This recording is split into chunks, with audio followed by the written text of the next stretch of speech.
In July 2015, the defeat of Syrian President Bashar Assad appeared imminent.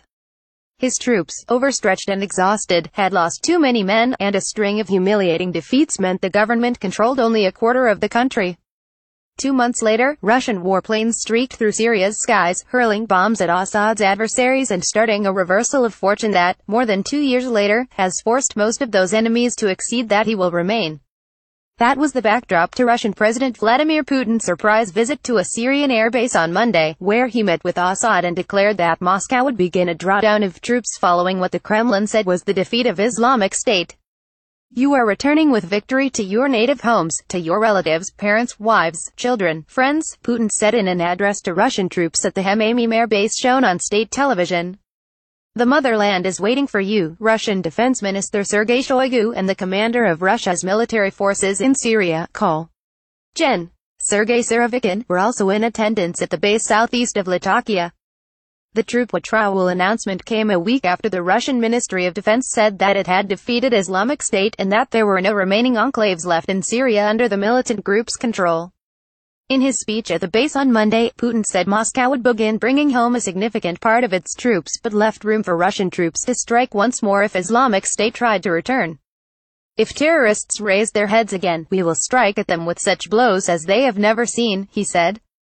Assad was effusive in his praise of Russia's support. "Future generations that will read of this war will not differentiate between the Syrian martyr and the Russian martyr," Assad said. "And the sacrifices of the heroes from both sides was a manifestation of the noblest battle in the confrontation of terrorism." Assad added that Russian pilots have been in the air all the time, according to the Russian state news agency TASS. "Thanks a million," he added. Monday's visit was Putin's first to Syria since Russia's decisive intervention more than 2 years ago. Russia has 2 bases in Syria, the air base at Khmeimim and a naval base at Tartus. Both will remain operational and in Russia's hands, from which Russia has conducted airstrikes against groups opposed to Assad's government, including the Syrian National Coalition and Islamic State. Putin's announcement Monday was not the first time he has said Russian troops would be leaving Syria. Last month, during a surprise visit by Assad to Russia's Black Sea resort of Sochi, Putin announced that the Russian military campaign in Syria was over and that its troops would be leaving Syria. During that meeting, Assad thanked Putin for saving his country. Some analysts believe Monday's announcement may be more likely to be followed by actual troop movement than the previous announcements, as the Syrian conflict moves into what Assad in his speech said was the second phase of combating terrorism. Islamic State has largely been defeated in Syria and, thanks to Russian military backing, Assad's government troops have prevailed against the other rebel opposition militias, said Leonid Isaev, an associate professor in the Department of Political Science at the Higher School of Economics in Moscow.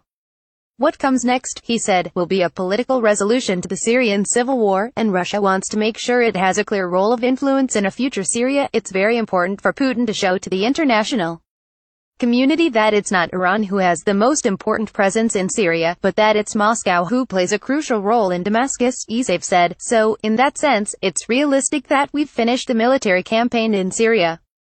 Assad is the winner. He won this war in Syria with Russian help," he added. It is unclear how many Russian military advisors, the euphemistic catch-all for special forces or private contractors, will remain in the country as Damascus continues its campaign to defeat the opposition it cannot neutralize with negotiations. The rebels still control pockets of territory, especially near the country's borders. That includes Idlib province, held by Assad's most implacable foes. Putin added that he hoped Iran and Turkey would be able to restore the peace in the country. There is a domestic advantage as well to Putin's announcement. The Russian president said last week that he would seek re-election in March. A Russian military success in Syria bodes well for his prospects more than 3 months ahead of the election. Putin made the stop in Syria on his way to meet Egyptian President Abdel Fattah Sisi for talks in Cairo.